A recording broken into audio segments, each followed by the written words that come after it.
Hi, and welcome back to Apron Improv. Today I am going to make creme brulee for you. This is a little bit technical, but it is totally worth it. This is one of my favorite desserts that I always want to order out in restaurants, but it's a little bit pricey. So I thought, why can't I learn how to make this at home? And it's actually not as hard as what you think it might be. There are very few ingredients, and it just takes a little bit of time and patience. So let me teach you how to do it.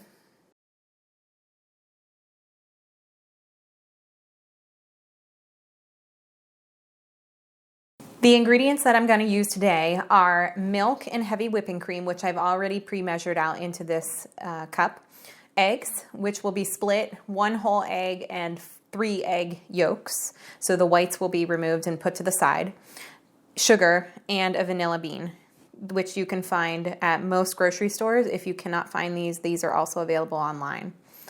The other things that you're going to need to use are small ramekins. These are also able to be found in different places, retailer stores. They're very inexpensive. If you don't have ramekins and you don't want to go out and buy them, another thing that would be able to be used is a small glass bowl that is heavier in weight, almost like a Pyrex bowl. They are thick enough that you can put them in the oven, and as long as they are bakeware safe, they're good to use.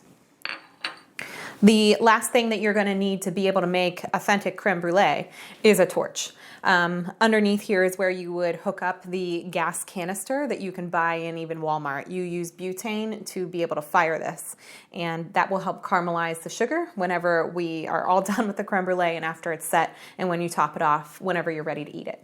To start, I'm going to use half a vanilla bean. You can just go ahead and cut these right in half using kitchen shears. This is going to steep in the milk. You don't have to cut it open or cut it in half or scrape it. That will all come later after we've actually steeped it in the cream. So turning on my heat, I'm going to add 1 cup of milk, 1 cup of heavy whipping cream. I can throw my half a vanilla bean in there. I'm going to bring this to a boil, just to a boil. And then I'm going to turn the heat off, remove it from the heat, set it back here, and just let it steep for 10 minutes. And that will infuse the flavor. Next thing I'm going to do is I'm going to go ahead and separate egg whites from egg yolks. This is really not as hard as it looks. So I just like to throw the egg yolk back and forth into the little piece of shell, and then you have this tiny bit left. All right, if you want to and you feel daring, you can go ahead and just do it barehanded. So I'm going to throw 1 egg yolk in.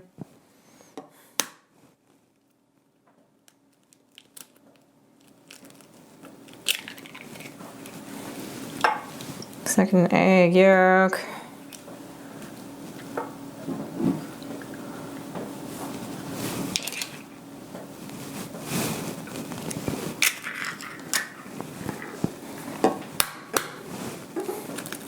Now remember, we're only doing this 3 times.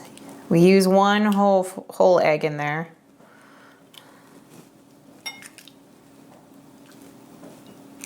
I just like to use the shell. It kind of acts as like a rocking chair for the egg yolk. It's like a little baby. Just want to rock it to sleep. All right, there's 3. Last egg goes completely in the mixing bowl. Our milk is steeping right over here, coming to a boil with the vanilla bean inside. We're going to add a 1/4 cup of sugar into our eggs. And then I'm going to head and mix them till the sugar is incorporated. Just do this on low speed. You're not looking to make your eggs light and fluffy. You're just looking to have it evenly mixed. Our eggs are ready with the sugar. We'll just set them aside. Another thing that you're going to need to be able to make creme brulee is a fine mesh strainer like this one. This is just something that I use to make tea. It is something I think a lot of people probably have in their homes. You can use all versions of this, but it has to be fine enough so that any curdles of milk will actually, or any small particles will be caught in the net, but that the vanilla bean seeds will go through whenever we add the milk mixture to the eggs. So notice over here, one other thing is that my milk is coming to a boil. I do not want to let this boil long because you don't want to scald your milk. I went ahead and moved the milk mixture off of the heat source, turned it off, and I'm going to let it steep there and do its thing. And in about 10 minutes, we will incorporate the milk into the eggs through the fine mesh strainer. After we've let it steep for about 10 minutes, I have to find the vanilla bean in here.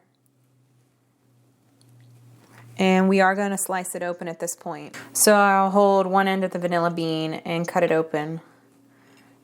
You can see if I can twist it open here a little bit for you.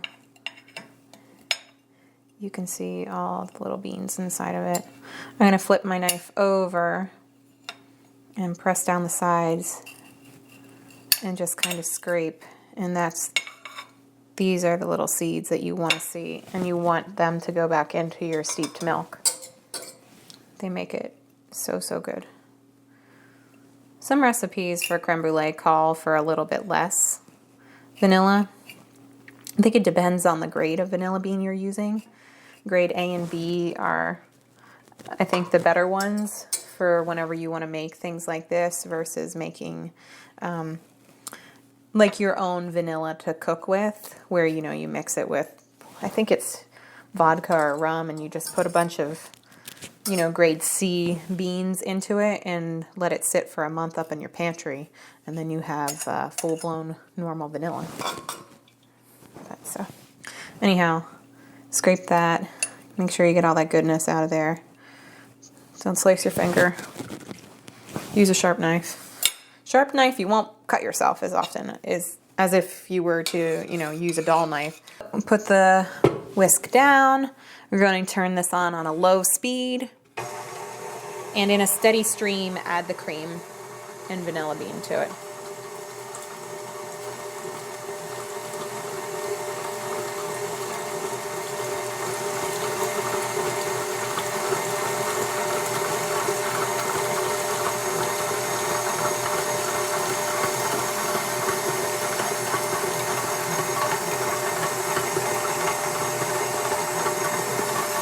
Now I want all of those vanilla beans that are at the bottom of my pan to go into my creme brulee. All my vanilla beans, some of them really stick to the bottom of your pan. So I want you to get a small spatula and just get them into your mixture.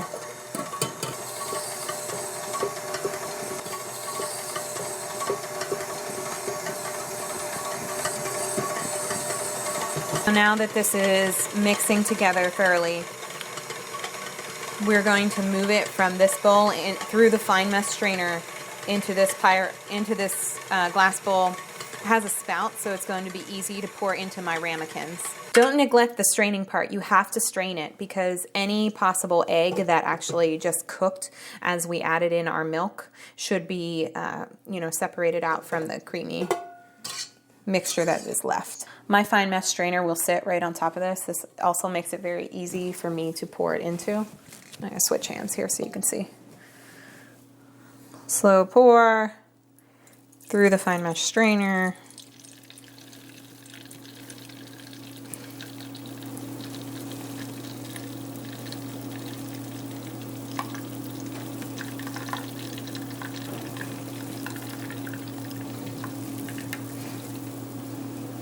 See again, all these vanilla beans that sit at the bottom?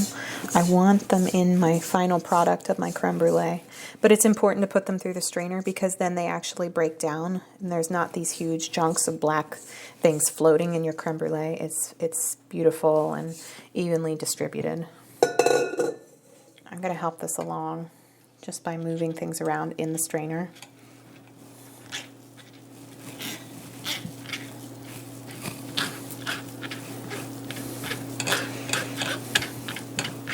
I'll show you in a second because you'll see that not everything will go through the strainer because it's too thick.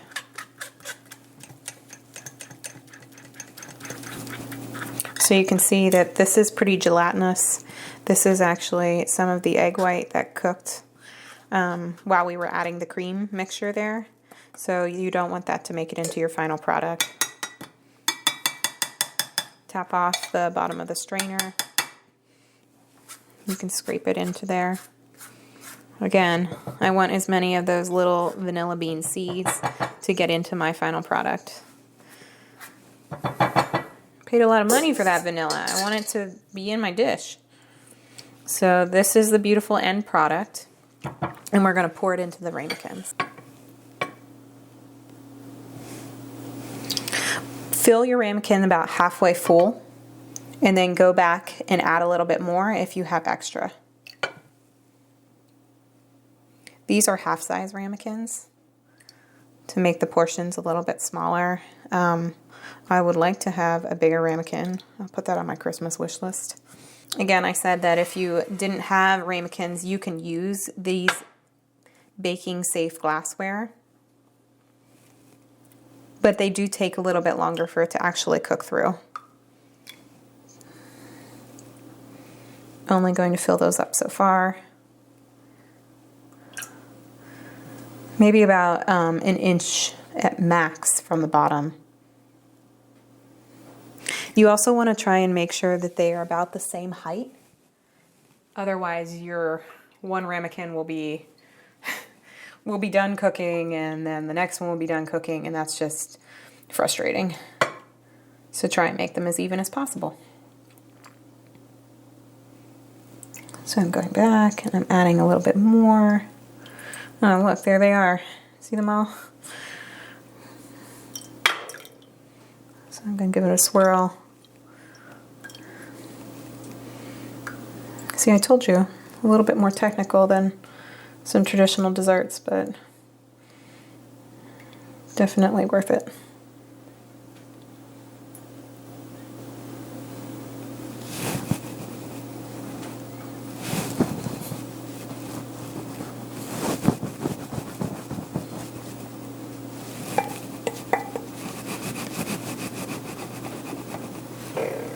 The next part is probably the most difficult if you don't do it the right way. So you have to fill your pans halfway the height of the ramekin with water. So I'm going to go ahead and move these into my oven first, and then I'm going to add water. So going to fill this half the height of the creme brulee in the ramekin.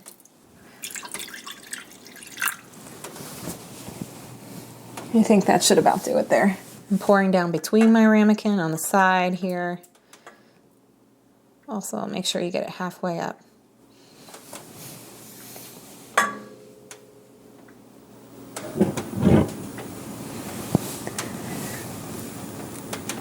We are going to let these cook in the oven for 25 to 30 minutes at 325.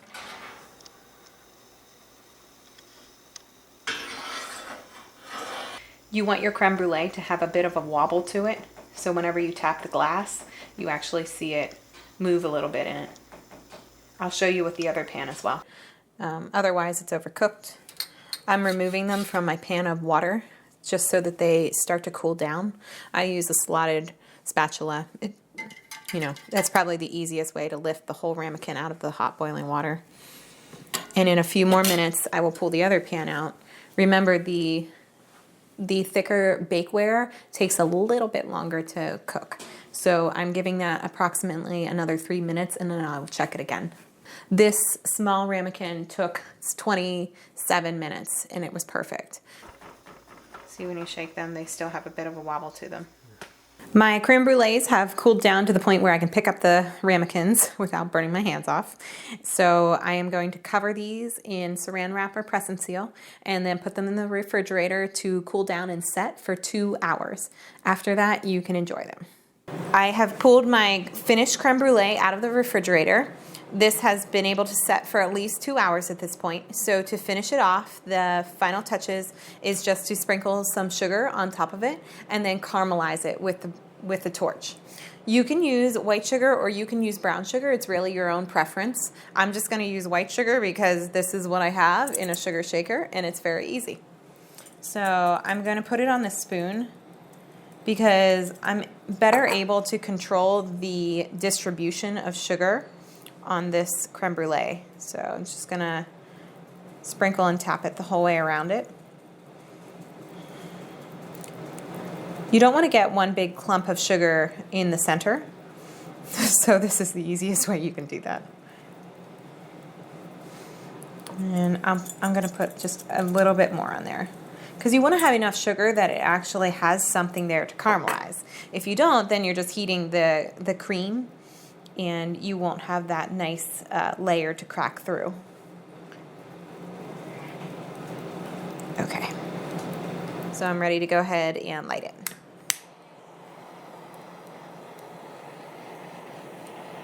I'm just gonna make little circles around the top here, melting the sugar. This is going to be so good. You're going to love it.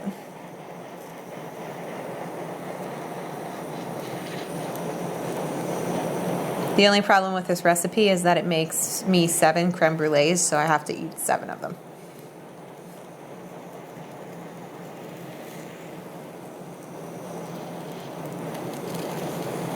These little torches you can buy, I don't know, Bed Bath & Beyond would be one place. I think that's where I got this little one. It's just big enough that you can use it for basic household, you know, kitchen uses.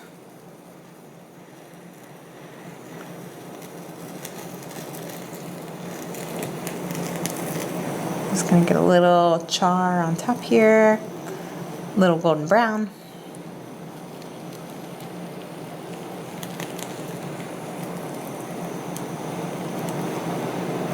And you'll smell it kind of smoke too, which is what you want.